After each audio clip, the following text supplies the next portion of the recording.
Charlas de sobremesa. Martín Lutero.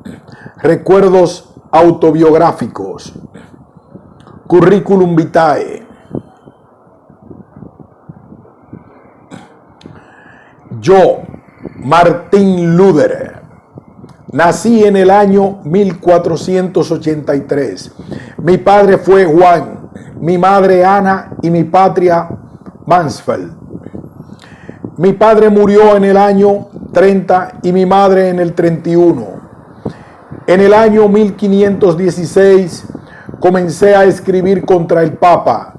En el año 1518 el doctor Stott Pitts me liberó de la obediencia de la orden y me dejó solo en Augsburgo, donde había sido citado para comparecer ante el emperador Maximiliano y el legado pontificio que estaba allí por aquel entonces.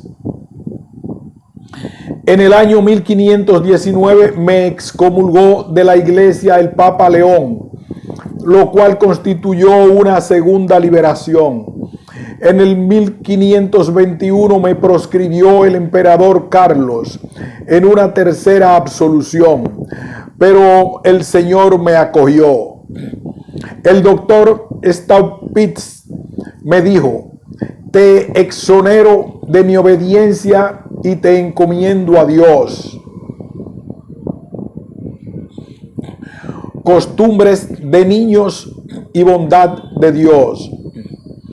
Le resulta muy difícil a uno convencerse de que, a pesar de ser un gran pecador, Dios le haya concedido su gracia por Cristo.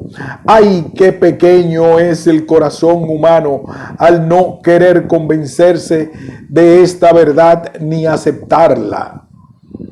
En mi juventud me sucedió en cierta ocasión en Eisleben, el día del Corpus Christi, cuando ministraba con ornamentos sacerdotales en la procesión, me asusté de tal forma ante el Santísimo que portaba el doctor Stott Pitts que rompí a sudar y hasta pensé que iba a fenecer a causa de la enorme angustia. Después de la procesión me confesé con el doctor Stott Pitts, quien al ver mis lamentos me respondió: ¡ay, que vuestras cuitas no son precisamente de Cristo! Acepté estas palabras con gozo y me consolaron sobremanera. No es para dar lástima que seamos tan medrosos y de tan poca fe. Se nos entrega el propio Cristo con todo lo que es y tiene. Nos ofrece sus bienes eternos y celestes, la gracia, el perdón de los pecados, la justificación y la bienaventuranza eterna. Nos llama sus hermanos y coherederos. Y no obstante, nos arredra el peligro, huimos incluso de él, de forma tal que casi siempre andamos precisados de su ayuda y de su consuelo. Se parece esto a lo que me sucedió en un martes de carnaval en mi pueblo, cuando otro muchacho y yo andábamos cantando a las puertas de las casas a cambio de salchichas, tal como se acostumbraba a hacer. Un ciudadano quiso gastarnos una broma y nos increpó a gritos: ¿qué hacéis, pareja de granujas? Que os suceda esto y lo demás allá. Y vino hacia nosotros con un par de salchichas que no nos quería dar. Mi camarada y yo, asustados por los gritos, nos escapamos de aquel buen hombre que no deseaba perjudicarnos, sino hacernos bien. Después nos volvió a llamar y se nos dirigió con bondad tal que regresamos y aceptamos las salchichas que nos daba. Así nos comportamos con Dios, que no ha perdonado ni a su propio unigénito, sino que nos le ha entregado como regalo. No obstante, huimos de él y creyendo que no se trata de nuestro misericordioso Dios, sino de nuestro juez riguroso. Primera misa. Cuando celebré mi primera misa en Erfurt, al leer las palabras, te ofrezco a ti, Dios vivo y verdadero, me asusté tanto que a punto estuve de abandonar el altar y lo hubiera hecho de no haberme retenido mi preceptor. Y es que pensaba, ¿quién es con el que estás hablando?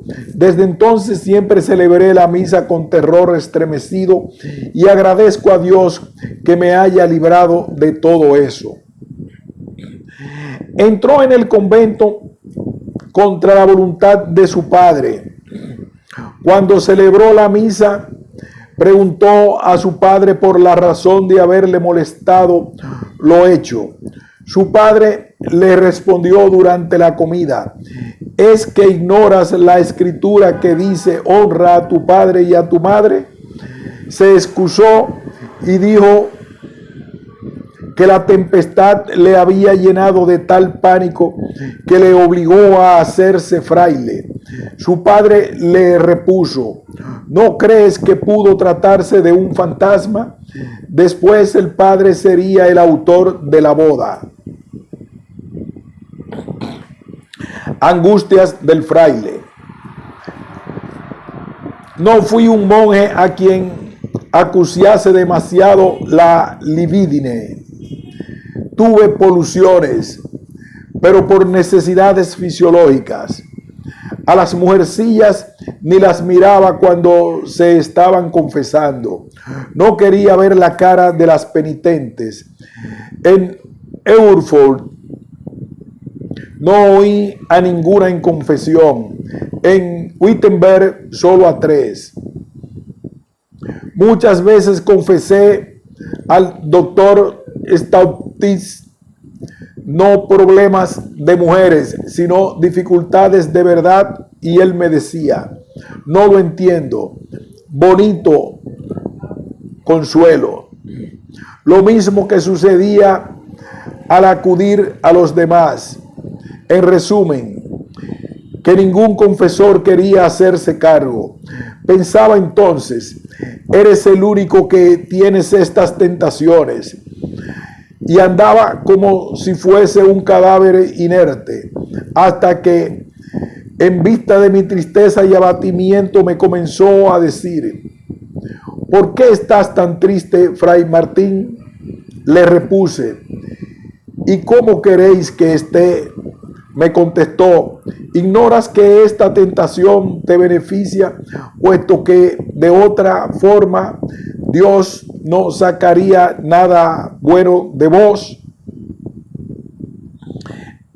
Esto no lo entendía ni él mismo, porque se imaginaba que yo era un sabio muy expuesto a la soberbia y a la altanería, de no verme sacudido por estas tentaciones. No obstante, lo acepté en el sentido paulino. Se me ha puesto en mi carne un aguijón. Por eso lo tomé como palabra y voz del Espíritu Santo. Cuando fraile era también muy piadoso en mis tiempos papistas, a pesar de todo, me encontraba tan triste y acongojado que llegué a pensar que Dios me había retirado su gracia. Decía misa y rezaba. No veía entonces ni tenía a mujer alguna, cosa natural al ser fraile y pertenecer a una orden religiosa. Ahora veía entonces ni tenía a mujer alguna, cosa natural al ser fraile y pertenecer a una orden religiosa. Ahora el diablo me fustiga con otros pensamientos. Muchas veces me recrimina: ¿a cuántas personas has seducido con tus doctrinas. En ocasiones hallo consuelo, pero en otras circunstancias cualquier palabra basta para conturbar mi corazón. Una vez me dijo mi confesor, puesto que siempre acudía a él con pecados estultos: eres un necio. Dios no se enfada contigo, eres tú quien está enfadado con él. No está enojado contigo, sino tú con él. Palabras preciosas, grandes, estupendas, que pronunció iluminado por el Evangelio. Por eso, quien se viere aquejado por el espíritu de tristeza, que se defienda contra él, pensando que no está solo, porque Dios ha creado la comunidad de la iglesia, y esta hermandad ruega para que sus miembros se sostengan unos a otros, como dice la Escritura: ay de aquel que está solo, porque si llegase a caer, no habrá quien le ayude. Tampoco le resulta grata a Dios la tristeza del corazón, porque la permita en el mundo. No desea que atormente por su causa, puesto que dice: no quiero la muerte del pecador, etc. Alégrense vuestros corazones. No quiere servidores que no confíen en él de buena gana. Pues bien, a pesar de que soy consciente de esto, 100 veces al día me veo sacudido por pensamientos contrarios. No obstante, resisto al diablo. A Erasmo no le debo nada. Todo lo que tengo se lo debo al doctor Staupitz. Él fue quien me dio la gran oportunidad. Viaje a Roma. El doctor estuvo en Roma en el año 1510. Dijo a este propósito: fui a Roma por un designio admirable, para que viese la cabeza de los crímenes y la sede del diablo, porque el diablo ha puesto su asiento en Roma. En Constantinopla tiene a su bajá, pero el papa es peor que el turco. Lutero ante Cayetano. Cuando en 1518 tuve que ir a Augsburg, estaba lleno de miedo, ya que me encontraba solo. Estaba citado para comparecer en Roma, pero el duque Federico acudió a Cayetano con el ruego de que se me oyese en Augsburg, tal como sucedió. Narraba el doctor Martín Lutero cómo había acudido a Augsburg en 1518, como el propio legado pontificio había conversado con él y la forma en que se había comportado.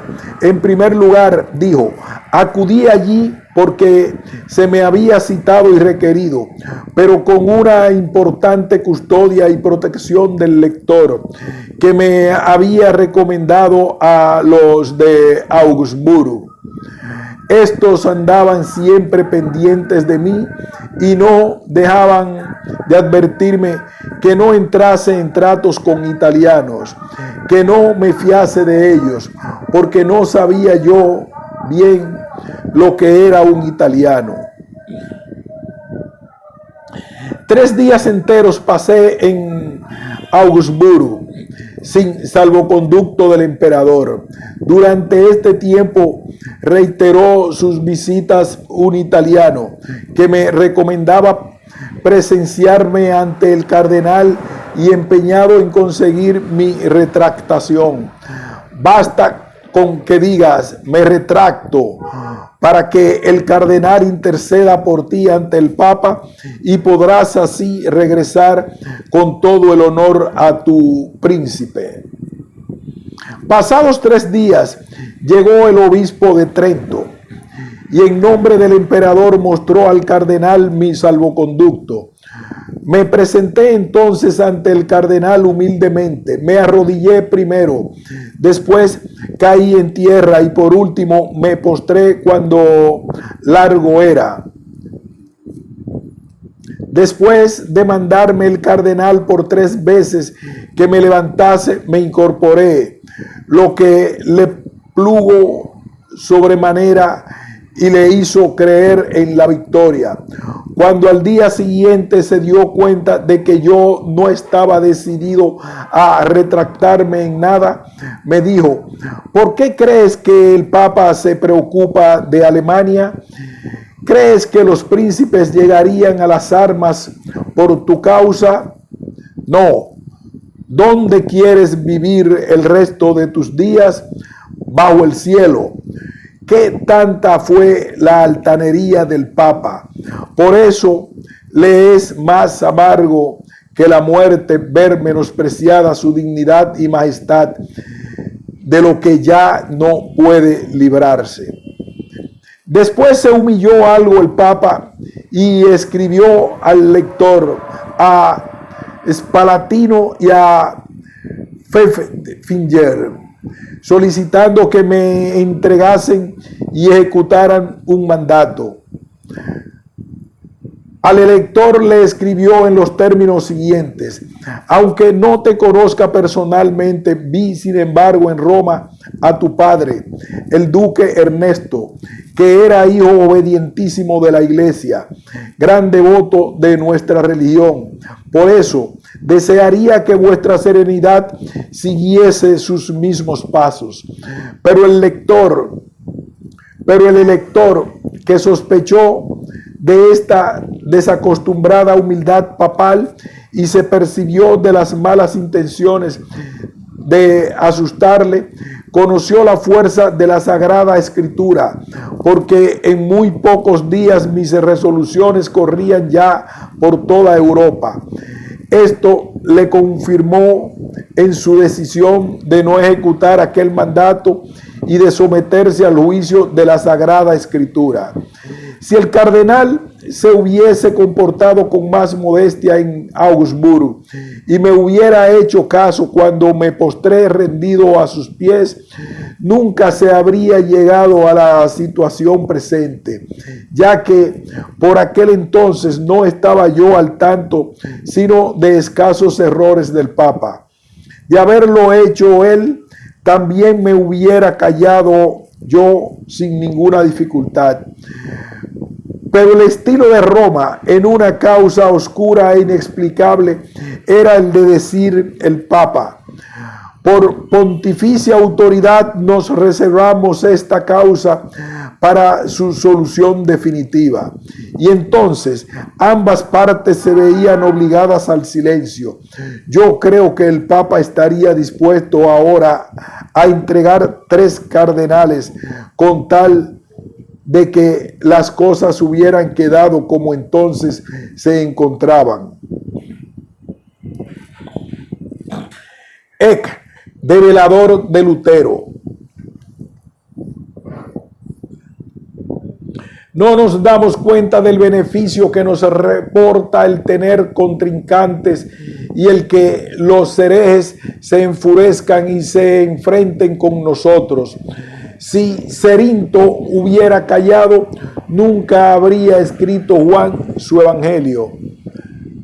Pero como se empeñó en atacar a la divinidad de Cristo, Juan se vio espoleado a escribir y decir: en el principio era el Verbo, e hizo una distinción clara entre las 3 personas, como nadie lo hubiera podido conseguir.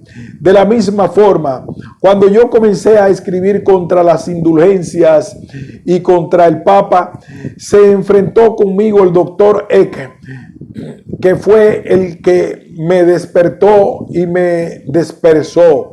Deseaba yo de corazón que este hombre se convirtiera y retornara al camino recto. Como se empeñó en seguir igual, le deseé entonces que llegara a ser papa, puesto que se lo había ganado bien, ya que hasta la fecha ha sido él solo quien ha tenido que soportar todo el peso, toda la molestia y el trabajo entero del papado por combatirme. Si bien es cierto que le ha valido la pena porque tiene él solito unos ingresos de 700 florines de la parroquia Ingolstadt. Pero muy bien podría ser papa, dado que no cuenta con otro que pueda combatirme. Fue él quien inspiró mis primeros pensamientos contra el Papa, el que me empujó hasta donde yo nunca hubiera llegado de otra forma. Por eso, cuando los herejes y demás antagonistas piensan que nos causan grandes perjuicios, en realidad lo que hacen es servirnos de mucha utilidad. El profeta y su conciencia de tal. Si al principio, cuando comencé a escribir, hubiera sabido lo que después experimenté y vi, en concreto la oposición y resistencia que se hace a la palabra de Dios, es seguro que hubiera permanecido en un tranquilo silencio, pues no habría tenido la osadía de atacar y enojar al Papa y a casi todos los demás. Creía yo entonces que pecaba solo en fuerza de la ignorancia y de la fragilidad humanas, y que no se atreverían a reprimir deliberadamente a la palabra de Dios. Pero Dios me ha lanzado como se lanza un corcel al que se le vendan los ojos para que no vea hacia dónde galopa. A propósito de esto, dijo el doctor que raramente acomete una obra buena a sabiendas o con premeditación, sino que sucede todo dentro del error o de la ignorancia. Por eso he sido lanzado a la enseñanza y a la predicación, agarrado por los pelos. Si hubiera sabido lo que ahora sé, ni 10 caballos hubieran podido arrastrarme, que por eso mismo se quejaban también Moisés y Jeremías de haber sido engañados. Lo primero que tenemos que saber es si nuestra doctrina, tal como la proclamamos, es palabra de Dios. Solo con esta seguridad podremos tener la firme confianza de que la empresa ha de perdurar, tiene que perdurar, y que ni el diablo ni el mundo con toda su canalla podrán echarla por tierra por más que griten y rabien contra ella. Yo, a Dios gracias, tengo la convicción de que mi doctrina responde a la palabra divina y he arrojado de mi corazón cualquier otra creencia, llámese como se llame. He vencido casi todos los pensamientos y tentaciones con los que se acongojaba mi interior cuando me decía: ¿es que vas a ser tú el único en detentar la palabra verdadera? ¿No la poseen también los demás? De esta forma nos combate Satanás. Se abalanza sobre nosotros, amparándose en el nombre de la iglesia. Nos echa en cara: estás destruyendo lo que hasta ahora ha permitido la iglesia como cierto durante tanto tiempo. Con tu doctrina estás minando el orden espiritual y el temporal. Esta misma argumentación la encuentro esgrimida en el caso de todos los profetas, cuando los principales del gobierno espiritual y civil les decían: el pueblo de Dios somos nosotros, puesto que estamos dentro del régimen fundado y establecido por Dios. Hay que mantener como verdadero lo que nosotros, la mayor y más sana parte, decidimos y reconocemos por tal. ¿Quiénes sois vosotros, puñado de locos, para pretender enseñarnos a nosotros? Porque no solo hay que poseer la palabra y Dios armarse de ella, sino que también hay que estar seguros de la doctrina para poder ganar la batalla. Hay que saber decir: tengo la certidumbre de que lo que enseño y creo es la misma palabra de Dios, majestad suprema del cielo, de que es su voluntad y la eterna incambiable verdad. Todo lo demás lo que no esté de acuerdo con esto o a ello se oponga es una presuntuosa mentira diabólica, es falso, equivocado. Y esta convicción es la única que capacita para acometer una empresa, para mantenerse sin desmayo en ella y para poder proclamar: los equivocados y los que no tienen corazón sois todos vosotros. Mi doctrina es la única recta y la segura verdad de Dios. En ella permaneceré aunque todo el mundo opine lo contrario, porque Dios no puede engañar y yo poseo su palabra, que no ha de fallar y prevalecerá contra todas las puertas del infierno. Él mismo me alienta al decir: yo pondré en tu camino oyentes que aceptan tu enseñanza. Déjame a mí este cuidado, que yo velaré por ti. Lo único que tienes que hacer por tu parte es permanecer asido a mi palabra. Hay que tener la convicción de que la doctrina es recta, de que responde a la eterna verdad y no hacer cuestión de cómo la aceptarán los demás. Esta certidumbre es la victoria contra el demonio, pero no conviene discutir con él cuando no se está seguro de la doctrina. Si quieres ser bienaventurado, tienes que estar tan seguro de la palabra de Dios que aunque todos los humanos opinaren de otra forma, incluso aunque todos los ángeles dijeran lo contrario, tú, sin embargo, puedas mantenerte firme y proclamar: y no obstante, sé muy bien que esta palabra es la verdadera. Lo único que anhelo es poseer la palabra de Dios. Me tienen sin cuidado los milagros, no me preocupan las visiones extraordinarias. Tampoco haría caso a un ángel que quisiera enseñarme algo que no fuera la palabra de Dios. Yo solo creo en la palabra de Dios y en sus obras, porque la palabra de Dios ha resultado verdadera desde el principio del mundo y a nadie ha defraudado.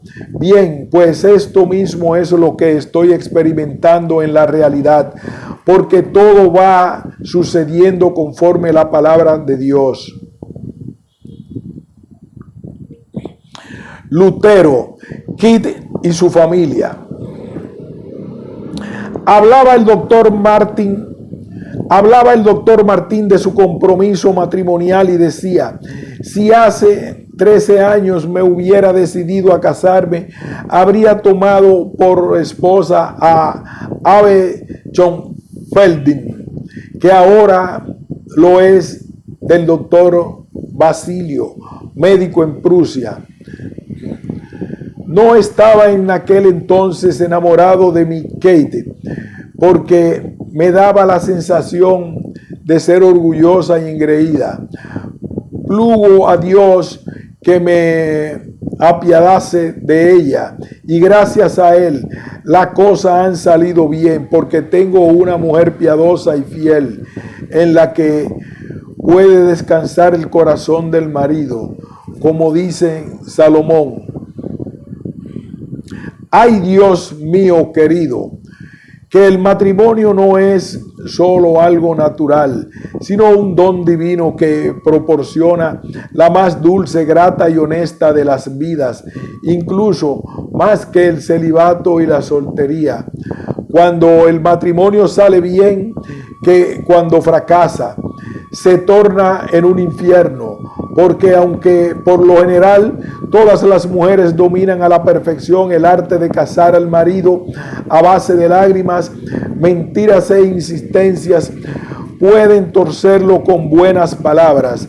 Sin embargo, cuando en el estado matrimonial perduran las tres piedras preciosas de la fidelidad y la fe, el fruto de los hijos y el sacramento que santifica y diviniza, entonces hay que decir que el matrimonio es un estado bienaventurado. Qué ansiedad tan cordial sentí por mi mujer cuando en Chackmall, Calda, estuve enfermo y a punto de morir. Creí que no podría volver a ver aquí abajo a mi esposa y a mis hijos. Cómo me atormentaba la idea de tal separación. Ahora me doy cuenta de lo enorme que es en los moribundos esta afición y este amor naturales del esposo para con la esposa, de los padres hacia los hijos. Cuando por la gracia de Dios recuperé la salud, se acrecentó aún más el amor a mi mujer y a mis hijos. No hay nadie tan espiritual que no sienta este amor, esta afición natural e innata, puesto que es algo estupendo para afianzar la unión y la convivencia entre marido y mujer. En el primer año de casados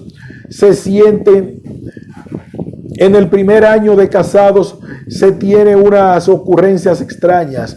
Cuando uno está a la mesa piensa, antes estaba solo, ahora estoy acompañado. En la cama, cuando se está desvelado, ve un par de trenzas junto a él que antes no veía. Bien, pues en mi primer año de matrimonio, mientras yo estudiaba, se sentaba a mi vera mi buena Kate, y como no sabía de qué hablar, me espetaba. Señor doctor, ¿es cierto que en Prusia el mayordomo de la corte es hermano del margrave? La doctora, el señor Felipe recibió mucho dinero del rey inglés, 500 florines, nosotros solo 50, del elector 480 táleros de no sé quién, repuso el doctor, y también gasta muchísimo con los suyos y con los ajenos, reparte todo el dinero. Además sería digno de recibir un reino entero un hombre tan significado y que tantos méritos ha contraído con el Imperio Romano y con la Iglesia de toda Alemania y otras religiones. Un inglés, hombre docto, estaba sentado a la mesa, pero no entendía alemán. Dijo Lutero: te propongo a mi mujer como preceptora de alemán. Es muy habladora y tan dispuesta que en esto me supera a mí con mucho. Pero no es la elocuencia loable en las mujeres. Mejor sería que fuesen balbucientes y premiosas. Estaba su mujer dando de mamar a un niño y otra vez embarazada, dijo Lutero. Es difícil mantener a dos huéspedes, a uno que está en casa y a otro llamando a la puerta.